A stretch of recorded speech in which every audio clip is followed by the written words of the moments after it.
Welcome back to Learn SKN, and today we're going to look at questions 3, 4, and 5 for the May-June 2019 POB CSEC paper 2. So this is part 2 of the May-June 2019 CSEC POB pass paper. So we're not gonna waste any time. We're gonna just jump right back into it. All right, number 3. Define the term production. Again, I did a video on communication. You can check that for more in-depth analysis of certain things.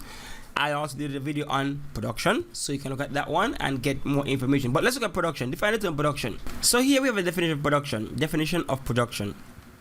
Production involves organizing and combining resources to make and distribute goods and services that will satisfy the needs or wants of other people and organization. That is production in a, well, not in a nutshell. In a nutshell, production would be the turning inputs into outputs. Simple like that. Production, turning inputs into outputs. That's a very simple definition. What is production? Production is the transformation of inputs into useful products or services, and as it turns land, labor, and capital into useful goods and services that can be sold through markets. Same way I just said. Simple put, production is taking inputs such as the factors of production and turn them into outputs such as a good or a service. Simple put. All right, so that's production in a nutshell. So you can go with the fancy textbook definition up here, where you say production involves organizing and combining resources to make and distribute goods and services that will satisfy the needs or wants of other people and organizations. Or you can just say production is the taking of inputs and turning them into outputs, or taking inputs such as the factors of production, land, labor, capital, entrepreneurship, and turn them into output such as a good or a service. That is production in a nutshell. Then we have identify 2 factors of production other than capital used in the manufacture of goods and provision of services. There are 4 factors of production: land, labor, capital, entrepreneurship. And so identify 2 factors. You have land, labor, entrepreneurship. Any of those 3 would be fine. Land, labor, or entrepreneurship. Or some other people called enterprise or management. So those are the factors of production. Define the term capital. So capital as a factor of production would be all those resources that are used, all the man-made resources that are used in the production of a good or a service. Alright, that's capital in a nutshell. So that's the vehicle. It's not just money alone. The buildings, the machinery, the equipment, the vehicle, all that would be considered capital. And of course the money, also the stocks, the inventory, all that is capital also. So in a nutshell, capital is the man-made or the human-made, man-made resources that are used in the production of a good or a service. Whereas land is the natural resources used in production, such as the land itself, the ocean, the mine, whatever. Capital now are those human, man-made resources that are used to produce goods or services. That is capital in a nutshell. Differentiate between fixed capital and working capital and give examples of each type. Fixed capital, those are the resources that are not used up during production. They are not used up. They remain after production. Whereas working capital are those resources that are used up during production. And I'll give you some examples. Like for example, fixed capital would be things like the building, the plant itself, the vehicle, the equipment. Let's look at a bakery. So for example, bakery, fixed capital would be things like the van to deliver the bread, the oven the bread is baked in, the building that the bakery is housed in. The working capital would be things like that are used up during production, such as the flour, the salt, the yeast. All those things that are used up during production would be considered the working capital. So here in the text we have some examples. So fixed capital is money invested in business premises, machinery, tools, vehicles, and other capital equipment with long productive lives. Working capital is money used to buy stocks of materials and components for use in production and to pay all the other day-to-day operating costs, including wages, rents, loan payments, interest charges for electricity, telephone. All right, so that's how we differentiate between those two. So fixed and working capital, that's how we differentiate between those two, and that would be the answer for that one. So again, fixed capital is the money invested in the business premises, machinery, tools, vehicles, and other capital equipment with long productive lives. Working capital is money used to buy stocks of materials, the ingredients in the bakery, and components for use in production and to pay all the other day-to-day operating costs. So again, working capital is used to purchase things that are used up during production, whereas fixed capital are those that are not used up during production. They can work after production has been concluded. And so we differentiate capital, fixed capital, working capital, and we give an example of each type. Number 3, C. Outline one benefit of growth of a company to each of the following groups: customers and shareholders. So we are looking at what benefit a company can the growing of a company, the expansion of a company can have for customers and for shareholders. And I'm pretty sure you can explain this one. As a company gets bigger, what benefits do you get as a customer and as a shareholder? So here in the textbook, we have a list of benefits that the business can gain from becoming bigger, but we're looking specifically at for customers and shareholders. So let's look at it. Customers. Now, for sure, as a company gets bigger, they can experience what you call economies of scale, or they can have certain cost advantages. So now that they have certain cost advantages, they get the cost of production goes down. They can in turn pass that savings on to the customers, and so therefore customers can get products at a reduced rate, discounted rate, lower price. So that is good for customers. If the business grow, all of a sudden they can give you things cheaper because the company is experiencing certain advantages as it relates to cost. So that's one. You can get things discounted, cheaper products. Also for the customers, as the company grows, they can expand the offering. Now they can afford to give you a greater selection of goods for you to purchase. So as the company grows, they can expand their product range, expand their offerings, and for you as a customer, now you have more choices. You have a larger choice, you have a larger range pool to pull from because the company has expanded, that the growth has expanded.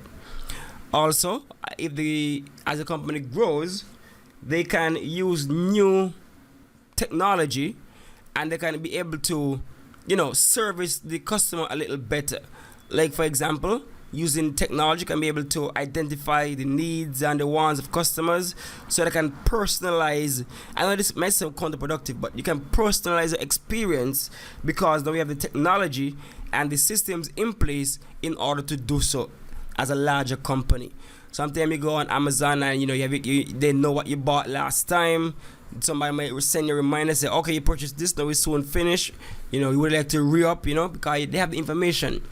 As for shareholders, now shareholders only care about one thing: the company maximizing profit, making more money.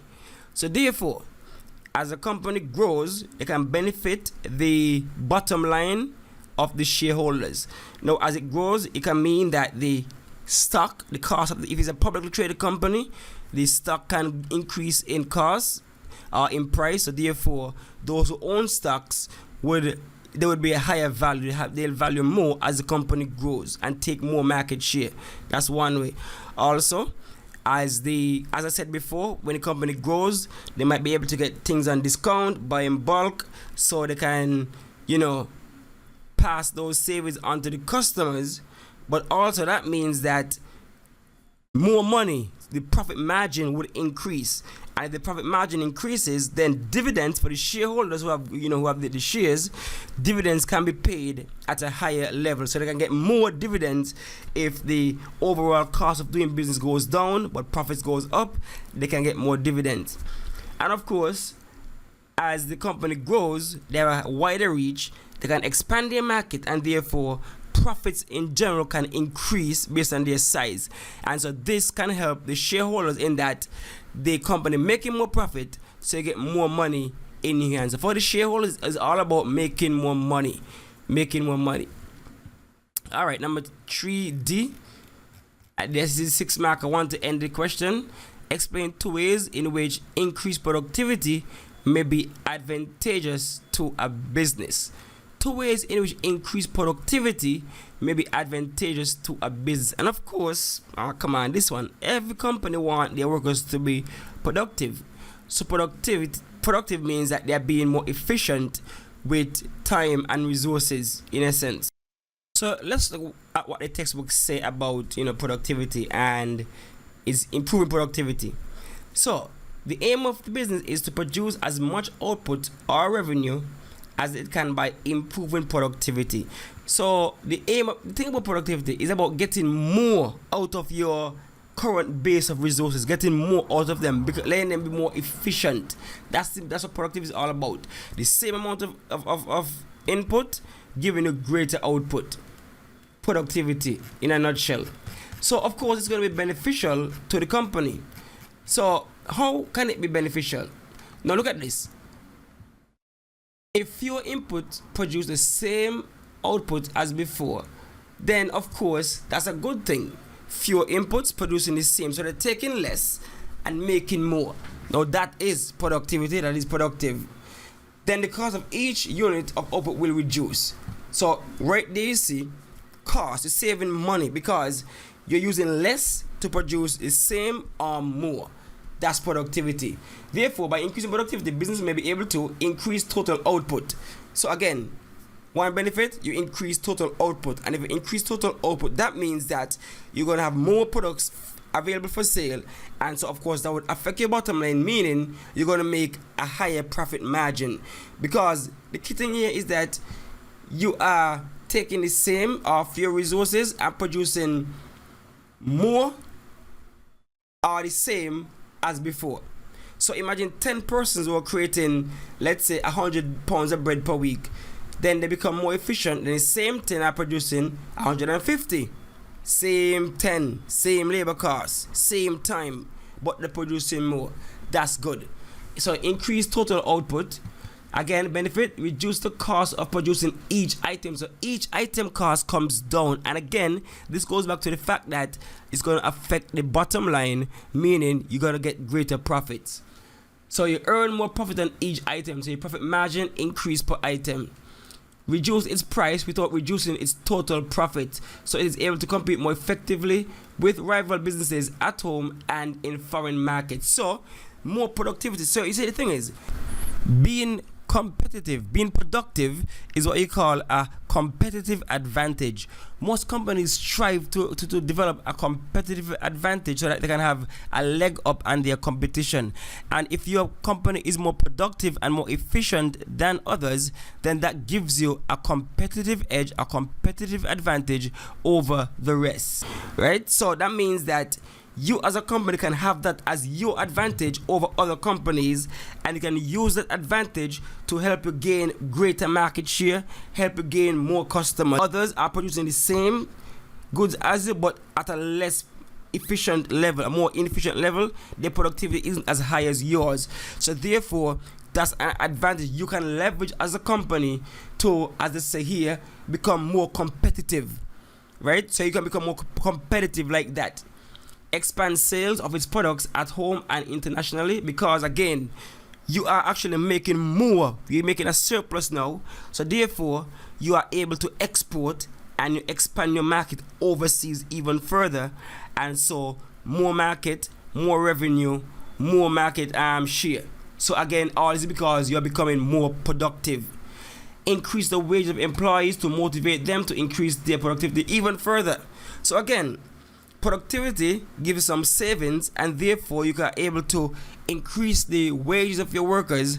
Those who are motivated by that would be more willing to even put in more of themselves into the work, and so productivity would increase even further.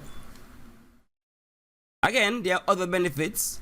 There will be more goods and services available to, again, we mentioned that you have surplus now that you can actually use to venture into more markets. All right, so that's the whole thing there of how productivity can be beneficial. Increase in productivity can be advantageous to a business. So again, 1, more competitive. 2, greater profit margins. 3, more motivated employees because you can sell, you can increase their wages. You increase total output, reduce the cost of producing each item, earn more profit on each item, reduce its price without reducing the total profit.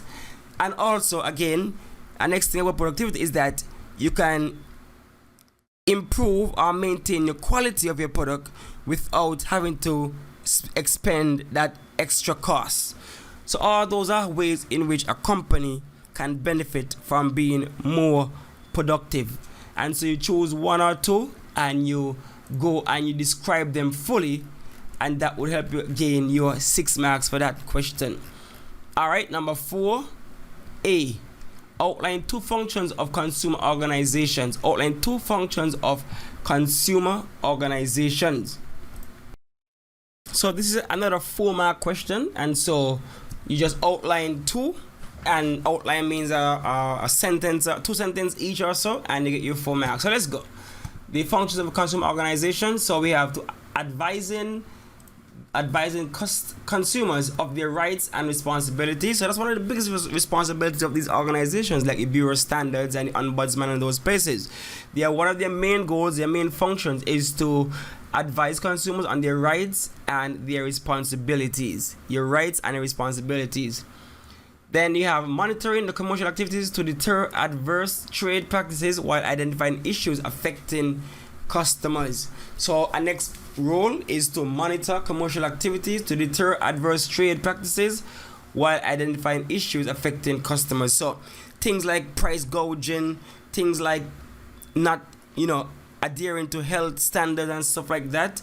Things about, things for not accepting, return policies and all those kind of things. So they would be on the lookout for people who are going against, companies who are going against the law and trying to mistreat the customers. Receiving and investigating consumer complaints. Of course, they are the ones who you can report to. Consumer affairs. In certain countries, you have consumer affairs. You report what's going on, whether you're mistreated, whether the company is not treating the customers right. You report the issue, and they would in turn deal with that issue. Conducting continuous field research into consumer needs, preferences as they relate to goods and services and prices, and advocating for consumers through attendance and participation at meetings of advisory bodies and by testing and rating consumer products. So of course, you have a JD Power and Associates. You have all kind of CAD testing, organizations to make sure the consumers are getting the safest car. Not only cars alone, but there are other organizations that test certain things. They rate them, give them a star or whatever, so the consumers know what the quality of that product is. So those are roles of the consumer organizations. 4 marks. Then you have outlined 2 benefits of good customer service. 2 benefits of good customer service. This one is pretty much self-explanatory. You know what would happen if somebody treats you bad in an establishment. You know what the downside is for poor customer services. You go up to somebody to a counter and they basically be very rude to you. They hug you off. You know how you feel, and you don't really want to go back there. You don't care about the company anymore, that kind of stuff. So you know how to answer this one, but just in case we don't, let's look at what the textbook says. And so we have some obvious benefits of good customer service. If you go to work at an establishment, you got good treatment, of course you're gonna want to go back there. So therefore, you have repeat customers who are satisfied will return to the business for future purchases. If you love the customer service, you are going to be more willing to go back to that establishment time and time again because you love how they're treating you. You feel special. Then you have positive business image. The business's image will be upheld in the eyes of the public. So of course, if everybody know, okay, this company has good customer service, you go to them, the workers are smiling, they greet you, they make you feel special. Of course, that will be an advantage for the company, and you're going to be seen in a good light. Nobody wants to know that this company is a hoggish company. They have poor customer service. That right there, you get a 1-star Yelp review or something. Nobody gonna rate you high because you have poor customer service. And of course, less legal action. There will be less likelihood of unwanted lawsuits from dissatisfied customers. So if you have good customer service, then you know something might go wrong. The way you handled it or handles it can determine whether somebody might sue you or not. So if you handle it with nice, tender care, then you know that they might not sue you. They might think twice because, okay, this is a good company. They treat me good. So, you know, we'll see. I might not want to sue them because they're a good company. And also, if you have good customer service, then that would mean you can convey certain messages correctly, so nobody gonna say you give them false information. And of course, good customer service again could be a company advantage. That means that everybody gonna come to you because they hear that you have good customer service, and so they are willing to come by you, and you can leverage that for against other companies. So you can put that in your ads, put that in your commercials, put that in your pamphlet that you have good customer service, and so that'll help you to give you an edge on the competitors. Then of course, high staff morale and motivation. Staffs are positive and motivated to work harder because you have a good overall atmosphere, vibe in the company, good customer service that trickles down, and so you know the morale and motivation in the crowd in the workplace should be one that is upbeat, and so that's beneficial to the company on a whole. So you choose any of those two and you outline them, get your full 4 marks. C. Describe each of the following forms of customer service: warranties, toll-free numbers, toll-free call centers, suggestion boxes. Okay, this is the 6-pointer, so the end of the question. So what is a warranty? Warranty. This is a written document given to the purchaser of a product promising to repair the item or replace it if it ceases to work within a stipulated period of time. Simple as that. So a warranty is just a written document to say if you just bought something from Quartz, if it breaks before you pay off for it, we're going to replace it. Simple as that. That's the warranty. Some other companies might give you a 2-year warranty, 5-year warranty, lifetime warranty. So during the course of time, if the product breaks or ceases to work, then of course they're going to either repair it for free or replace it for free. So that's what a warranty is, and we all know, we have heard about it. We have heard about it from many advertisements, money back guarantee, all those kind of stuff. So we know what a warranty is. And so the next one we're looking at would be toll-free numbers. Call toll-free 1-800. Let's see what that is all about. So online chats, toll-free numbers, these are free telephone numbers that customers can call to receive assistance. Simple as that. So you call, you get assistance for free. So this is toll-free call centers. So no money. Normally sometimes they say you can be charged for this call. No, that doesn't happen with the toll-free number. Toll-free means it's on them, you call them, they foot the bill, and so you get assistance over the phone, and that's a toll-free number. Then you have the suggestion box. What is pretty much self-explanatory.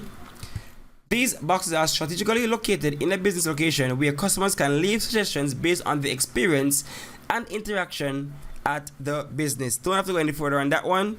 You have seen it in many places. Even in school, you would have seen suggestion boxes where people would rate their experience and put suggestions to make it a lot better.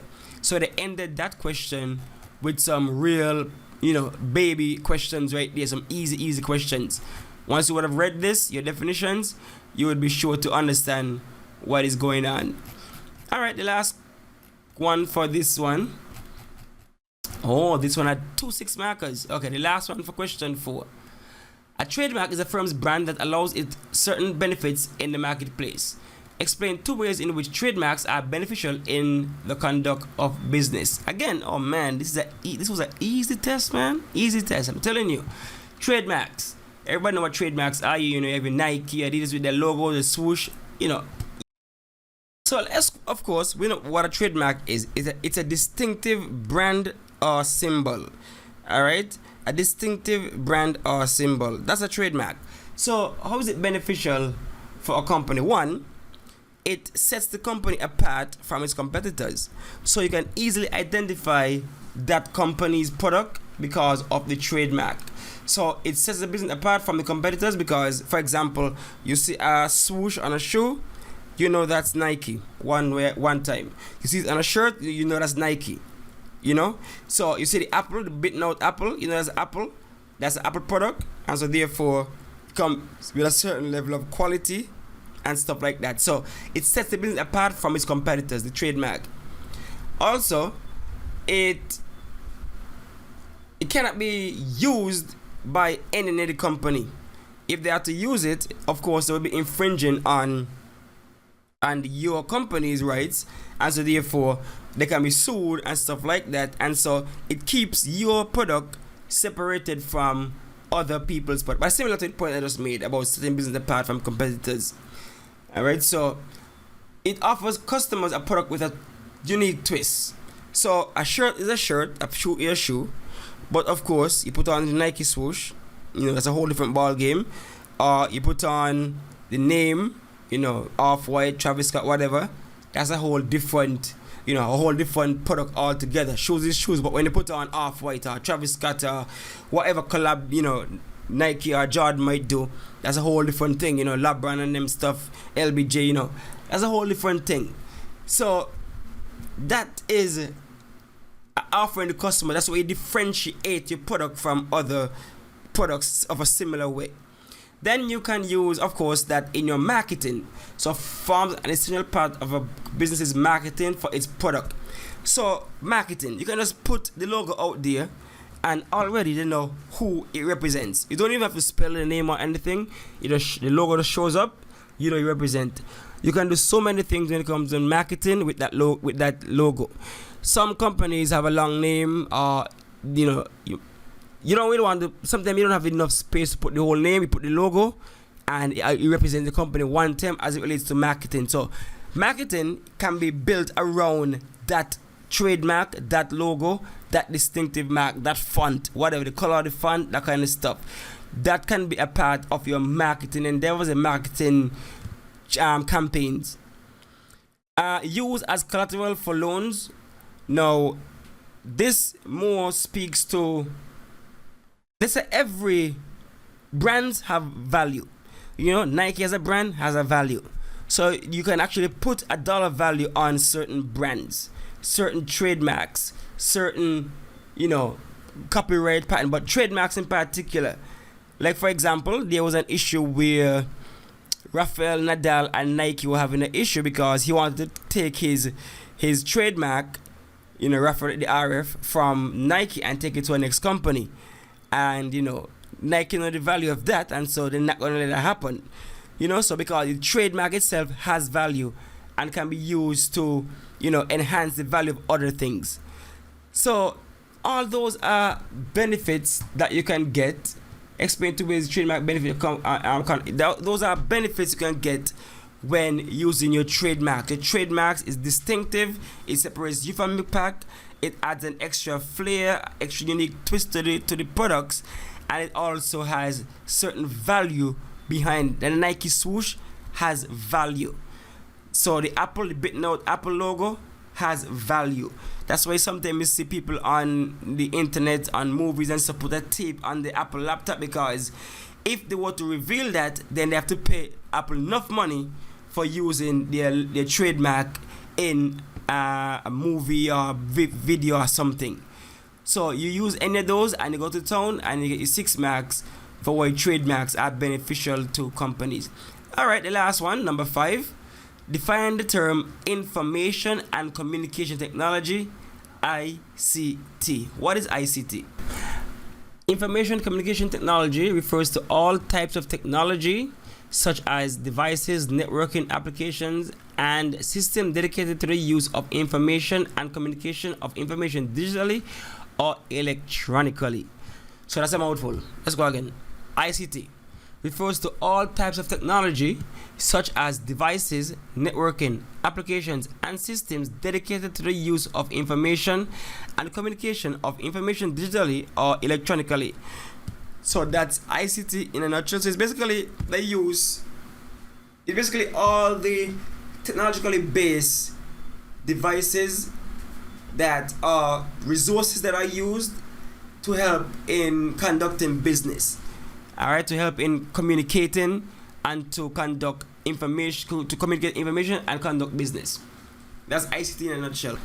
That's 2 marks. Describe one way in which computer-aided design CAD is used in a business organization. So this answer is right in the question. Computer-aided design, CAD. How is it used in a business organization? Very simple. Depends on the business also. So we see here that CAD, computer-aided design, is used for creation and modification of product design electronically. So in architectural world, where you design houses, 3D rendering of houses, you can use CAD for that. In a lot of designing industries, cars, you're designing cars, you put that in a render. Even clothing, you design the clothing, color everything, put it on a digital mannequin or something, you see that. So anything where you can use a computer to design something, a product, then that would be a good use of CAD. Where you take the computer, you use your Photoshop, you use your Adobe Premiere, you use whatever rendering tools you might need, whatever architectural softwares out there, whatever. There are different versions for different industries. So once you're using a computer to design something, shoes, clothes, a building, a car, a toy, whatever, once you're using it to design a prototype, then that is considered computer-aided design, and that's part of the whole CAD usage, to design things electronically. So that's CAD in a nutshell. So that's 2 marks. So that's 4 marks so far. We have what? 16 more to go. So this is a 6 marker. Outline 3 ways in which the use of automatic teller machines, ATMs, or automated banking machines, ABM, could assist a business. Oh man, come on. These questions are too easy, especially these technological ones, because of course all of us living in the digital age, all of us using ATM machines, so we know how use of ATMs can benefit a business. All right, so let's go.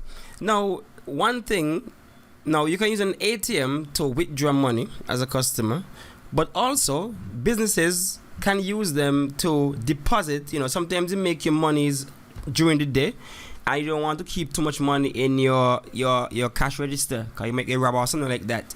So you want to go with the whole day's haul. So you can send money to be deposited into. You can use the machines to deposit monies, and that can be done without having to stand in a line too long inside a bank, and so that can save time, and so that can also save time and plus save some of your money in cases you might get robbed or so they don't go with all your money, and also so it's a little bit more secure. So a business can use the ATM to make a deposit in a timely manner, 24/7, any time of day, and that's a time saver, and that can also be a security measure right there when you use the ATM. So that's one. And next way in which it can benefit the business is that some businesses are located just close enough to an ATM so that a customer might be quicker to go and swipe the card, get some money, and pay for whatever they want to buy. So it encourages customers to spend more when the money is readily available. Sometimes you're in a shopping mall, you see a little ATM right there, so you go grab some cash and then you start spending the money. Now if you have to go to a bank, stand in a line to get some money to purchase something from a business, then that would be kind of discouraging, and that's not beneficial for the business. So you're glad that the ATM is readily available so that your customers can have quicker access to their cash, and so they can carry out various business transactions for you while they're right there next to the cash. So that's the next way in which it could assist the businesses. So that's one, is that deposits and stuff like that, so save time, save money, and also it can be used as a security measure where you can deposit some of your money any time of day, and then also it is located it can be convenient for customers to go and grab some money from the ATM and help to buy more stuff from you and engage more in the business. Sometimes you run in a bar, somebody buying rounds, they run out of money, ATM right there, run, grab 100, start drinking again. So all those are advantages that a business can get by using the ATM. Now, sometimes you might go to a store and you realize that they don't have any credit card machines or debit card machines. I mean, one reason is that they have to pay to actually own those machines and pay to use them, and so you have the transaction fees and stuff like that. So ATMs can help to alleviate some of these fees that businesses have to pay, because you have to go to the ATM, take out your cash, and so the customer is still paying in cash. They're still paying in cash, so that would save you as a business a lot of transaction and transaction fees to pay to Visa and MasterCard and your local bank for using their machines. So you can save money on fees with the ATM being right there and customers going and taking their cash and paying you in cash. So that's another way in which ATM could assist. Having an ATM around can assist the businesses. So next question, outline 2 ways in which e-commerce can improve the performance of a business. So e-commerce is simply buying and selling, conducting business online. And so there are ways in which that can improve the business performance. One obvious way is that it gives the business a longer reach, a farther reach to more markets. So when you would have been, if you're a local shop, you're only restricted to that local area. If you're a mom and pop shop, that area, brick and mortar store, that area, unless people fly into you.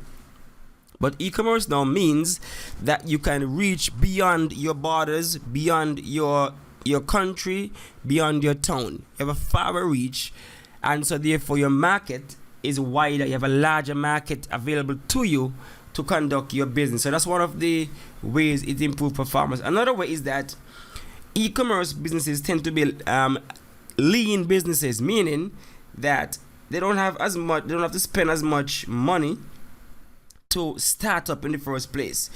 You don't have to spend as much money to start up in the first place, because you don't need to pay any high, based on the level of the business, you don't have to pay any high hope. Your overheads would be lower. So you don't have to pay much on rent. Renting space in the heart of town can be expensive, but if you have something home, and you conduct it online, then you save money on rent and that kind of stuff. So your overhead costs tend to be lower for an e-commerce business. And next way is that storage and warehousing is not really as big an issue if you're an e-commerce business. You can simply have some things. You can simply have your equipment, your wares in a garage somewhere. You don't need any big warehouse to supply the local brick and mortar.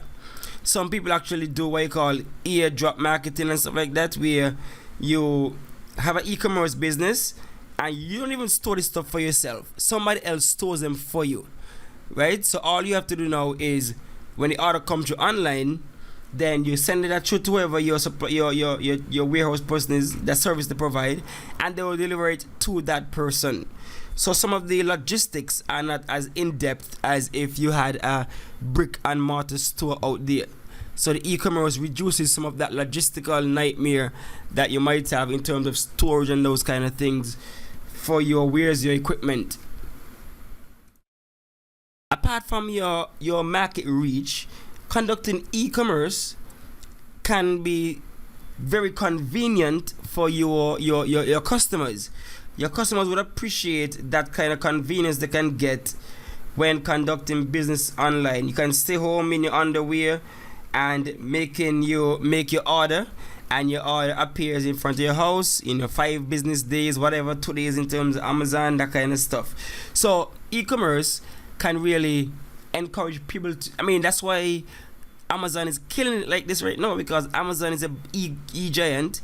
And so brick and mortar stores like Walmart and Target and all those stores, look at Blockbuster, gone in. Blockbuster dead because Netflix, online, digital distribution, e-business, that kind of stuff. So People like convenience, and as such, if something is convenient, you're going to take full advantage, and so therefore that can improve the performance of your business because you have more traffic to your site or whatever. So that's one other way in which e-commerce can improve the performance of your business. So if you think about it, think about Amazon, think about how they have the advantage over a lot of other businesses because they are basically an e-commerce giant as opposed to having a brick and mortar store and all the downsides that come along with that, overheads and pay your taxes and all those other things, upkeep of building, maintenance. You don't have to maintain anything because you don't have any brick and mortar store. That's an advantage right there.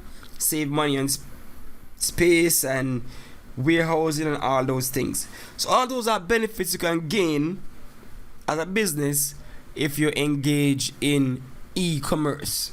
Another obvious advantage to e-commerce would be the fact that as an e-business, you're basically open 24/7, right? You're basically open 24/7. As such, you can conduct business around the clock 24/7. Somebody put some stuff in a bag, they click order. Nobody there because it's late in the night, but you're gonna see this stuff. You might have your automated stuff already, engaged, the payment system and stuff like that. Come in the next day, stuff there, you already see the order going through, and you go forward. So you get more turnaround. You have more hours of the day to conduct business basically because an e-commerce business doesn't really close down. There are no doors to close. So it's basically open 24/7, and that would of course improve overall performance of your business. All right, last question, last one.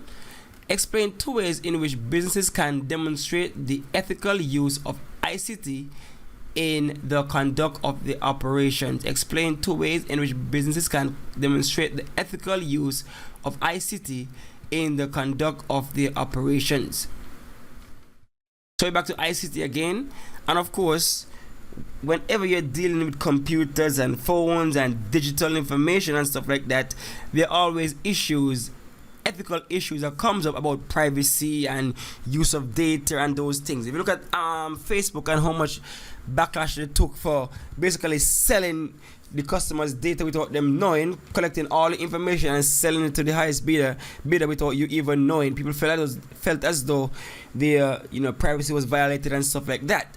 So you have to demonstrate that as a company you are going to use this information in a sensible, unintrusive kind of way. And that did not happen with Facebook and some of the other big companies that basically sells people's data without them knowing. You have other smart devices, home devices that are continually on, and some people think that they're spying on them. And so, you may collect data that way, like Google and, Amazon Alexa and those things collect data like that and use that data in a way that is not ethical for the customers. Sell it to campaigning people, politicians, so they can know the demographic of the voters. Sell it to other companies so they can target people with ads and stuff like that. That is not ethical. You should not be selling people data without their consent. You should not be collecting data without people even knowing that you're collecting data on them. You should not record phone calls and conversation without people even knowing.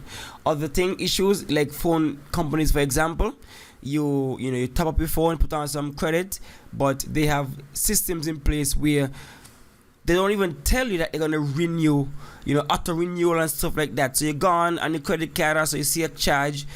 Next thing you know, auto renewal is enabled. You don't even know. That's not too ethical. You should let people know, let the customers know that auto renewal is enabled, and so if you want to disable it, this is what you should do. We all know that things like cyber security is a big issue today. Cyber crimes are rampant right now. So as a company, you need to be able to secure the people's information in a way in which it cannot be easily compromised. You can't just have a basic firewall or whatever on people's information. You have to be able to secure that, airtight, ironclad security, nice cyber security systems, so that people feel comfortable and safe that their information might not be hacked and use against them. So all those are ways in which ethical ways to use ICT. So also, cookies and stuff for websites. Now, what you need to do is tell people that, this website has cookies. Yes or no, you want to approve or disapprove, agree to continue browsing. Those are ways to be ethical about using certain, cookies and stuff on websites. You see them all the time. Back in the day before bills were passed, cookies were automatically installed and stuff on the system. You don't even know. And then they're tracking the data just like that. Right? So those are ways you should inform customers. As simple as a camera system, security system. You need to let your workers know that, look, we're installing these cameras and here they are. You cannot install cameras in the people in back room. That's just not right. That's unethical. That's immoral. You cannot install cameras all over the place. You cannot put spy cameras and stuff and customers ain't even know they're being spied on. That's unethical. We don't want stuff like that. So information is key in this instance to use it ethically. Be open, be honest with the customer so they know what is what. Allow them to opt in, opt out as they see fit. Don't try to be sneaky, don't try to be deceptive, and so people are not going to trust you if they get a wind of those things. Alright, so those are ways in which companies can, I'd give more than two, can demonstrate ethical use of ICT in the conduct of their operations. Alright, so that's the end of the May-June 2019 CSEC POB Pass paper 2, of course. And so you know what to do now, right? What you do now, you go on the you go on the channel, and of course you like, you subscribe, you share, the like button is what we're really looking for. You like, you subscribe. Once you hit the like button, you're gonna be helped to spread, tell YouTube, look, we're interested in this kind of content, and you can share it with others. So you hit the like button, please subscribe, and you share. All right, see, we are growing steadily, slowly but surely we are growing. So can you help us grow a little faster and share the information? All right, that's it for now. Stay tuned for another video. I know some of us are looking for econ. I'm going to drop an econ video just now. We're going back to elasticity, so hold on for that one. But until then, that's it for now.